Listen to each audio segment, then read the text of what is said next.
Nothing about that Tuesday afternoon felt like the kind of afternoon a man remembers for the rest of his life. That is the part I still return to, brothers and sisters. The sky was clear. The traffic was ordinary. My knees ached the way they always do when rain is 2 days away.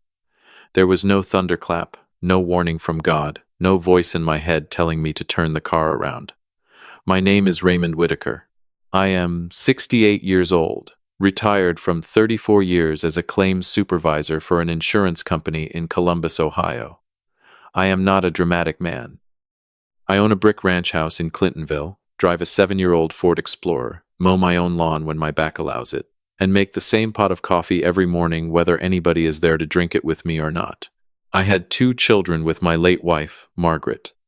Our son, Calvin, was 42. Our daughter, Elise, was 35.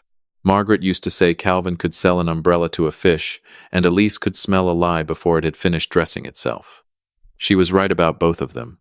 Margaret had been gone 6 years by then. Cancer took her in the fall, just when the maple tree out front turned the color of fire. I thought grief would get lighter with time, but it doesn't really. It just learns your schedule. It sits quietly in the passenger seat until a song comes on, or you open the wrong drawer, or you see her handwriting on the back of an old recipe card. That Tuesday, Calvin called me at 18 inches the morning. "Dad," he said, bright as a salesman at a boat show, "you busy this afternoon?" "I'm retired, Cal. Everybody thinks I'm available until I die." He laughed a little too hard. I remember that now. At the time, it felt like nothing. "Denise and I want you to come by around 3. Just a quick family thing. Nothing stressful." Denise was his wife. Sharp woman. Pretty, organized, always smelled like expensive lotion, and always had a reason for whatever she wanted. She had once rearranged my kitchen cabinets while I was in the bathroom, then told me it would make my life easier. "What kind of family thing?" I asked. "Some paperwork. Nothing big. We're trying to get ahead of things, Dad. You know, estate stuff, medical stuff. The kind of thing people leave too late." There it was. Estate stuff. A man my age learns that phrase has gravity. "I already have papers," I said. "Margaret and I did all that after her diagnosis." I know. But laws change. Banks change. You live alone now. We just want to make sure nobody takes advantage of you." Nobody takes advantage of you. That was the first hook he set in me, and I did not feel it go in. Because that is how family gets past the locked doors in your mind. They use words that sound like care. I almost said no. I had no particular reason to go. There was chili thawing in the refrigerator. The Reds were playing a day game. But Calvin said Denise had made chicken pot pie from Margaret's recipe, and I had not eaten that pie since my wife died. That detail right there, brothers and sisters, is what got me. "What time?" I asked. 3 sharp. "Bring your reading glasses." I arrived at Calvin's house in Worthington at 2:56. It was a big gray house with white trim, 2 lanterns by the garage, and a front porch that looked friendly in the way model homes look friendly. Denise had mums in copper pots on the steps. Calvin's truck was in the driveway.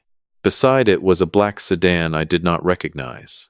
I sat behind the wheel a moment, engine running, and looked at the house. I remember thinking Margaret would have liked the mums.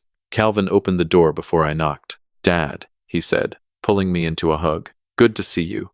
He held on half a second longer than usual. Not enough to alarm me. Enough that I remember it. Denise came from the kitchen wiping her hands on a towel. "Raymond, you look thin. Are you eating?" "I eat like a widower," I said, badly, but consistently. She smiled. "Well, we're fixing that today." The house smelled like butter, thyme, and chicken broth. Margaret's chicken pot pie had always smelled like a Sunday afternoon, and for one foolish second standing there in my son's foyer, I felt my heart soften. In the living room sat a man in a navy suit with a leather folder on his lap. He stood when I came in. "Mr. Whitaker," Calvin said, "this is Martin Voss. He's an estate planning consultant." Consultant, not attorney. I caught the difference, but I did not know what it meant yet. Martin Voss had silver hair combed straight back, and the kind of smile that shows no teeth until it has to. His handshake was dry and firm. "Raymond," he said, "pleasure. Your son speaks very highly of you. That right? I looked at Calvin. He must want something. Everybody laughed except Denise. She just watched me. There was a stack of papers on the coffee table, arranged too neatly. A pen lay beside them. My reading glasses were already set out, though I had not taken them from my pocket. I noticed that too. But again, noticing a thing is not the same as understanding it. We ate first. Denise insisted. The pot pie was good, not Margaret's, but close enough to hurt. Calvin kept filling my iced tea. Martin Voss made small talk about Ohio State football and property taxes. Denise asked whether I had been sleeping better since she dropped off those herbal capsules the week before. I didn't take them, I said. Her smile froze for the blink of an eye. You didn't? No. I don't take anything my doctor didn't tell me to take. Calvin leaned back in his chair. Dad, they're just natural sleep support. So is a brick if you use it wrong. Martin chuckled softly. Denise did not. After lunch, we moved into the living room. Calvin sat to my left. Denise stood behind the couch, which bothered me in a way I could not name. Martin Voss opened his folder. This is very standard, Raymond, he said. At your age, the most loving thing you can do for your family is remove uncertainty. At my age, I repeated. He smiled. I only mean this is the right time to make sure your wishes are protected. He slid the first page toward me. Durable power of attorney. The words sat there in clean black print, innocent as a church bulletin. I already have one, I said. Elise is listed as medical proxy. Calvin and Elise are both listed on secondary financial access if I'm incapacitated. Calvin gave a tired sigh, the kind a parent gives a stubborn child. That was years ago, Dad. Elise lives in Cincinnati. She has her own life. I'm here. Elise is 2 hours away, not on Mars. Denise finally sat down. Raymond, nobody's cutting Elise out. This just makes things simpler. I picked up the paper. My eyes moved down the paragraphs. Most of it was language I half understood and half didn't. Banking authority, real property, investment accounts, retirement distributions, sale, transfer, liquidation. It was broad, very broad. This gives Calvin control of everything, I said. If needed, Martin replied. When needed, Denise said, then quickly added, if needed. The room got quiet. I looked at my son. Calvin, am I dying and nobody told me? His face softened. He reached for my arm. Dad, don't be like that. We're trying to protect you. There it was again. Protect. Family uses that word like a blanket. Sometimes it is. Sometimes it is a net. I should have stood up then. I should have folded that paper and put it right back on the coffee table and walked out. But the pot pie was still warm in my stomach, and my son was looking at me with Margaret's brown eyes, and I thought maybe I was being difficult. Old men are afraid of that too, you know. Not just death, not just sickness. We are afraid of becoming the kind of person everyone has to manage. So I said, I'll read it. Martin slid the pen closer. Of course. Take your time. I read the first page. Then the second. My left eye began to blur a little. That happened sometimes when I read too long without blinking. I reached for my iced tea and missed it by half an inch. The glass tipped, caught the edge of the coaster, and spilled across the table. Denise moved fast. Too fast. I'll get a towel, she said. I've got it. I stood, embarrassed. Bathroom still down the hall? Dad, sit down, Calvin said. I spilled tea, not my spine. I walked down the hallway toward the powder room. My head felt light, but I told myself it was the heavy lunch. The hallway walls were lined with framed photos. Calvin and Denise in Hawaii, Calvin in a suit at some sales conference. Calvin and me at Margaret's funeral, his hand on my shoulder, both of us hollow-eyed. The bathroom door was half closed. I pushed it open and turned on the light. On the vanity, beside the soap dispenser, was a small orange prescription bottle with no label. That was all. A small orange bottle. No name, no dosage, no pharmacy sticker, no patient. Nothing. I stared at it for a few seconds. My first thought was not fear. My first thought was that one of them had peeled off the label for privacy, and that maybe Denise was dealing with something medical. People hide illness. I knew that better than most. Then I heard voices. The bathroom vent connected somehow to the kitchen or the hallway. I could hear Denise, low and angry. He didn't take the capsules. Calvin said something I couldn't catch. Then Martin Voss, clear enough to freeze the blood in my hands, said, "Then you need the signature today. Without a documented pattern, the power of attorney is cleaner." Documented pattern. I stood in my son's powder room, my hand on the edge of the sink, and everything inside me became very still. Denise said, "He's already wobbly. It's enough." Calvin said, "Keep your voice down." I looked at the orange bottle. I looked at my own face in the mirror. A 8-year old man with gray hair, tired eyes, and tea on his sleeve. Wobbly. I picked up the bottle. There were 6 white tablets inside. I did not know what they were. I took out my phone and turned the bottle slowly under the light. The pills had an imprint. L. 612. I typed it into the search bar with fingers that no longer felt fully attached to my hands. The result loaded. Diphenhydramine. Strong sedating antihistamine. May cause confusion, dizziness, blurred vision, urinary retention, and cognitive impairment in older adults. Avoid use in elderly patients. My mouth went dry. The capsules Denise had brought me last week, the iced tea Calvin kept refilling, the sudden blur in my eye, the way Martin Voss had put the pen exactly where my hand would reach. I did not know everything yet. But I knew enough to understand I was not in a family meeting. I was in a setup. I put the bottle back exactly as I found it. I flushed the toilet, though I had not used it, washed my hands, splashed cold water on my face. Then I walked back into that living room and sat down in front of those papers. "You all right, Dad?" Calvin asked. "Just old plumbing," I said. Martin smiled. I picked up the pen. Every person in that room watched my hand. Then I set the pen down. "I'm taking these home," I said, tapping the papers. "No man should sign legal documents after chicken pot pie." Calvin's face tightened. "Dad," Martin came all the way over. "And I respect his gas mileage." Denise's voice sharpened. "Raymond, this is important." "I agree. That's why I'm not signing it in your living room." There was a moment, just one, when Calvin's mask slipped. It was not anger exactly. It was panic wearing anger's coat. Then Martin Voss closed his folder with a soft snap. "Completely reasonable," he said. "Review them at home. But don't delay too long. These things matter." I folded the papers, put them under my arm, stood slowly because my legs did not fully trust me. At the door, Calvin hugged me again. "Call me tonight," he said. "Promise?" "I will." Denise handed me a foil-covered dish. Leftover pot pie. I took it, because refusing would have told them too much. I drove 3 blocks before I pulled into the parking lot of a closed dentist office, put the Explorer in park, and sat with both hands on the steering wheel. Then I opened the foil dish.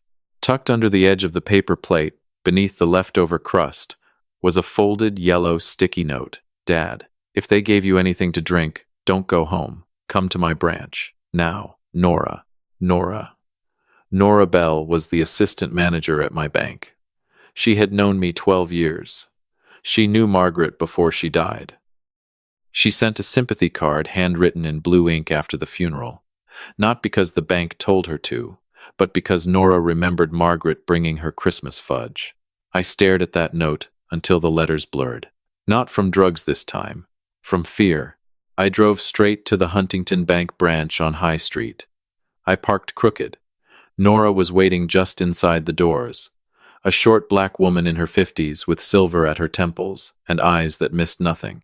The moment she saw me, she locked the front door behind me and turned the sign to closed, though it was only 4:12. "Raymond," she said. "Are you dizzy?" "A little." "Did you sign anything?" "No." She exhaled, like someone had removed a stone from her chest. "How did your note get in the food?" "Elise called me." My daughter's name hit me harder than the drug. "Elise?" Nora nodded. "She called this morning asking if Calvin had tried to bring you in to change account access. I told her I couldn't discuss your accounts without you present. Then, Calvin called at noon, asking what documents were needed to add himself as full financial agent. Said you were becoming forgetful and wanted to simplify things." The bank lobby seemed to tilt. Nora guided me into her office and shut the door. "Sit down," she said. "And listen carefully. 3 days ago, someone attempted to log into your online banking from a device in Worthington. They had your social security number, your date of birth, and one of your security answers. They failed the second verification. Yesterday, someone requested a payoff statement on your home equity line, even though you don't have a balance. This morning, Calvin asked about agent access. Then Elise called worried. My God, I whispered. I froze online access after the failed login, Nora said, quietly. I couldn't freeze your accounts without speaking to you, but I put every internal alert I could justify.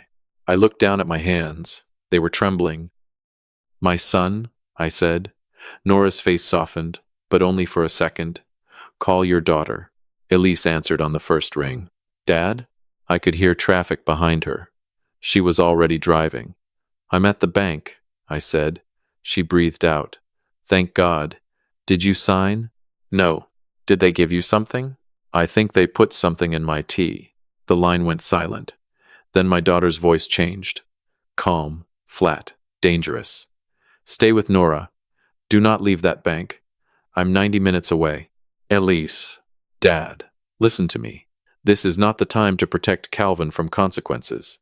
This is the time to protect yourself from Calvin. That sentence broke something open in me. For 6 years after Margaret died, I had been trying to keep the family from cracking all the way through. I ignored Calvin's borrowing. I ignored the way he talked over Elise. I ignored Denise's little comments about the house being too big for me. I ignored the fact that Calvin always asked about money in the voice of a man asking about my health. Elise had seen it. Nora had seen it. Maybe Margaret would have seen it too. I had not. Elise arrived at 5:43, hair pulled back, navy blazer wrinkled from the drive, eyes bright with the kind of anger that does not waste itself on shouting. She hugged me so hard my ribs complained. You smell like Mom's pot pie, she said. That nearly finished me.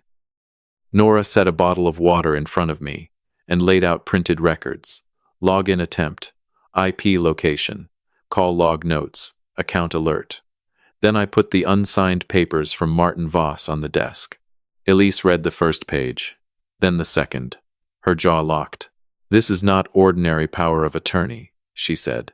This gives Calvin immediate authority, not conditional authority. It lets him sell property, transfer assets, change beneficiaries, access retirement accounts, and waive accounting requirements. What does that mean? It means if you sign this, he could drain you before dinner. Nora closed her eyes briefly. Elise kept reading. And this witness clause. Martin Voss is not your attorney. He's presenting himself like a neutral consultant, but this document protects Calvin, not you. I told them about the orange bottle, about the vent, about documented pattern, about Denise saying I was already wobbly. Elise did not interrupt. Nora typed notes while I spoke. When I finished, Elise asked, Do you still have the leftover pot pie? In the car. Good. We're taking it to urgent care and asking for a toxicology screen. Nora, can you print every alert and certify the account notes? Already doing it. By 8:30 that night, I had blood drawn at an urgent care facility in Westerville. By 9:15, Elise had called an elder law attorney named Patricia Lowell, who told us not to go home alone. By 10, I was in Elise's guest room in Cincinnati, though I could not remember much of the drive except her hand occasionally reaching over to squeeze mine. The next morning, my phone had 11 missed calls from Calvin, then a text. Dad, you scared us. Where are you? Then another. We need to finish this before Voss leaves town. Then another, from Denise.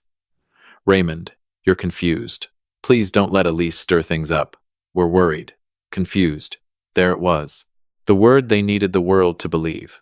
Elise photographed every message before letting me respond. I wrote, I'm fine. Reviewing papers. Need a few days. Calvin replied within seconds. Dad, that's not wise. You were disoriented yesterday. We all saw it. We all saw it. Not, are you okay? And, not, did you get home safe? Evidence. He was already writing the story he planned to tell about me. Over the next 6 days, my life became a file. That is the only way I can describe it. Patricia Lowell moved with the calm precision of a woman who had spent 30 years watching families do terrible things with polite language. She had me complete a full cognitive evaluation with a geriatric psychiatrist. I passed every part: memory, reasoning, executive function, decision-making capacity. The doctor said I had the cognitive profile of a man younger than my age and the stubbornness of a mule, though only the first part went in the report. The toxicology screen came back showing a high level of diphenhydramine inconsistent with ordinary food exposure and dangerous for a man my age. The leftover pot pie tested positive too, especially in the gravy layer poured over the top. The pills from the orange bottle could not be tested because we did not have them, but the imprint and my photograph matched. Nora filed a formal suspicious activity report through the bank and preserved the attempted login data. She also discovered a pending request from a title company for a preliminary valuation on my home, not ordered by me, not ordered by my attorney, ordered by an LLC registered 4 months earlier, Buckeye Senior Transitions. The registered agent was Martin Voss. That name opened the basement door under everything. Patricia found 3 civil complaints against him. Families who claimed elderly parents had signed broad powers of attorney after consultations arranged by adult children. In 2 cases, houses were sold within 60 days. In one, a widow was moved into assisted living, and her accounts were emptied before a niece intervened. Calvin had not invented this. He had hired it. On Friday afternoon, Elise came into the kitchen, carrying a folder so thick it looked like evidence in a murder trial. "He's in trouble," she said. "Calvin? Financially, badly. His business loan defaulted in August. Denise's boutique closed in September. They have tax liens, credit cards maxed out, and a private lender suing them in Franklin County." I sat at her kitchen table and looked out at her small backyard, where 2 squirrels fought over something in the grass like idiots. "How much?" I asked. "Enough that your house would solve it." My house. The house where Margaret planted tulips. The house where Elise learned piano badly, and Calvin broke the garage window with a baseball and blamed a neighborhood kid named Spencer. The house I had paid off 3 years before retirement because Margaret wanted us to grow old without a mortgage. Calvin looked at that house and saw oxygen for his own drowning. On Monday morning, Patricia called. "They filed," she said. Elise put the call on speaker. "Filed what?" "Ass," I asked, though I already knew. "A petition for emergency guardianship. Calvin claims you are experiencing acute confusion, poor judgment, financial vulnerability, and possible early dementia." Denise and Martin Voss signed affidavits. They attached a statement that you appeared disoriented during a family meeting and disappeared afterward under Elise's influence. "Elise's influence," my daughter repeated. "There's a hearing Thursday," Patricia said. "That is actually good news." "How is that good news?" I asked. "Because now they have walked into court with a lie we can prove." Thursday morning, I wore my gray suit, the one Margaret liked. Elise drove. Patricia met us outside the Franklin County Probate Court with 2 bankers' boxes and the expression of a woman who had sharpened every knife in the drawer. Calvin was already there with Denise and Martin Voss. My son looked relieved when he saw me, which told me he had mistaken my presence for weakness. Denise wore pearls. Martin wore the same navy suit. Calvin stepped toward me. "Dad, thank God. We've been so worried." I looked at him for a long moment. "No, son," I said quietly. "You've been busy." His face changed just enough. Inside the courtroom, the judge was a woman in her 60s named Honorable Judith Kavanaugh. She had white hair cut short, glasses low on her nose, and the exhausted patience of someone who had heard every family pretend greed was concern. Calvin's attorney spoke first. He said, "My son loved me." He said I had become erratic after my wife's death. He said I was vulnerable to manipulation. He said Elise had isolated me. He said emergency guardianship was necessary to protect me from myself. Protect me from myself. I sat still and let the words pass over me like cold rain. Then Patricia stood. "Your Honor," she said, "what we have here is not a concerned son protecting an impaired father. It is a coordinated attempt to chemically impair a competent man, create a false record of confusion, obtain immediate control of his assets, and liquidate his home." The courtroom went very quiet. Martin Voss's pen stopped moving. Patricia placed the first document before the judge, my cognitive evaluation, then the toxicology results, then the bank alerts, then Nora's certified notes, then the online login attempt, then the title valuation request tied to Martin's LLC, then the unsigned power of attorney giving Calvin immediate access to nearly everything I owned. Then the text from Calvin saying, "You were disoriented yesterday. We all saw it." Patricia read it aloud. We all saw it. The sentence sounded different in a courtroom. It sounded less like concern and more like a script. Judge Kavanaugh removed her glasses. "Mr. Whitaker," she said, looking at me. "Would you like to speak?" I stood slowly. My knees hurt. My throat was dry, but my mind was clear. "Yes, Your Honor." I looked at Calvin. My boy, my firstborn, the child I carried into Nationwide Children's Hospital with a fever of 104 when he was 5. The teenager I taught to drive in an empty church parking lot. The man who sat beside me at his mother's funeral and cried into both hands. Then I looked back at the judge. "I am not confused," I said. "I am heartbroken. There is a difference." Nobody moved. I loved my son before he knew what money was. I changed his diapers. I paid for braces. I helped him after every bad decision I could afford to help him through. But I do not owe him my house. I do not owe him my bank account. I do not owe him the years my wife and I worked to build something safe. If I spend every dime I have on medical care, roof repairs, bad coffee, and a trip to see the Grand Canyon before I die, that is my right. My children are not entitled to my life's work simply because they are tired of waiting. Denise looked down. Calvin's face had gone pale. I continued, "And if my son was worried about me, he could have brought me to a doctor. He could have called my daughter.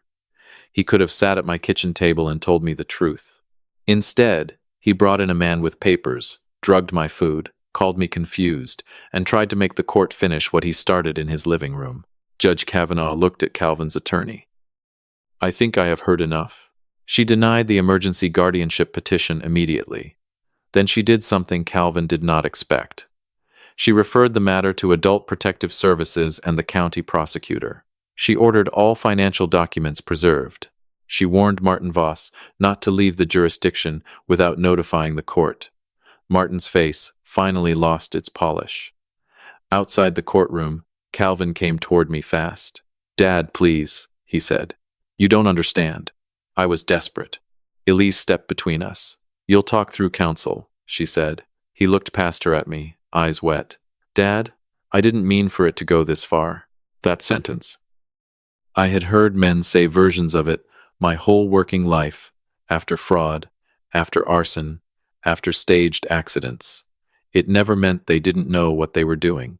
It meant they were surprised consequences had arrived. I stepped around Elise. "Why?" I asked. "Just that." Calvin's face crumpled. "The loans," he said. "The business. I thought I could fix it. Voss said if we got control for a little while, we could refinance the house, pay everything back, keep you comfortable. Denise said you didn't need all that space. She said Elise would turn you against us and we'd lose everything. You were going to sell my house. Only if we had to. You drugged my food." He covered his face. "It wasn't supposed to hurt you, just make you seem forgetful." I felt something inside me go cold and quiet. "Look at me," I said. He did. "You did not cry when you thought I might lose my mind. You did not cry when you thought I might lose my home. You are crying because you got caught." He had no answer for that. 2 weeks later, Calvin and Denise were arrested. Martin Voss followed 3 days after that. The charges included elder abuse, attempted financial exploitation of an elderly person, fraud, conspiracy, and administering a harmful substance. Nora testified before a grand jury. Elise testified too. So did I. The trial came the following spring. I will not tell you I enjoyed watching my son sit at the defense table. I did not. Any man who says prison for his child feels like victory is either lying or missing some necessary piece of the human heart. I felt no victory. I felt the weight of birthday candles and Little League uniforms and Christmas mornings and every warning sign I had stepped around because I wanted peace more than truth. But I also felt something steadier underneath. I felt clear. Calvin received 5 years. Denise received 3. Martin Voss received 7 and lost every license that had ever allowed people to trust him in a room with paper. After sentencing, Elise drove me back to Columbus. We stopped at my house. My house. The tulips were coming up, little green spears pushing through the dirt Margaret had worked with her own hands. Elise stood beside me in the front yard. "You sure you want to stay here?" she asked. "Yes," I said. "This is my home. We can add more cameras, change locks again." Nora set up alerts on every account. Patricia filed the trust updates. Everything is protected. I looked at my daughter. She was tired. There were shadows under her eyes. She had fought for me harder than I had fought for myself. "This was never about the money for you," I said. Her eyes filled. "No, Dad. It was about keeping you. That undid me." I put my arm around her, and for a moment we stood there under the maple tree, a father and daughter in the same yard where her mother used to wave goodbye from the porch. A month later, I took that trip to the Grand Canyon. Elise came with me. We stood at the rim at sunrise, the whole world opening red and gold beneath us, and I thought about how close I had come to losing my name on my own bank account, my house, my choices, maybe even my mind in the eyes of a court. Then I thought about Nora's note under a piece of pot pie. I thought about my daughter driving 90 minutes without knowing what she would find. I thought about Margaret and how she used to say Elise could smell a lie before it finished dressing itself. She could, and thank God she did. So listen to me, family. If you are older, or alone, or sitting in a house your children have already started measuring with their eyes, hear this clearly. Love your family. Help them if you choose. Feed them. Forgive what you can. But do not hand over your life because someone wraps greed in the language of concern. Your children may inherit what is left. They are not entitled to take what is still yours. And if anyone ever tells you that signing everything away is the only way they can protect you, pick up the phone and call the one person who has nothing to gain from your confusion. That person may save your life. Love does not mean giving up your voice, your home, or your peace just to keep a family from cracking. Sometimes the kindest thing we can do is ask for help. Protect what was built with years of sacrifice, and trust the people who show up with nothing to gain except our safety. Even after betrayal, truth can still open a door to healing. Please note, this story was created and fictionalized by AI for entertainment, while also sharing a positive life lesson about love, courage, and protecting one another.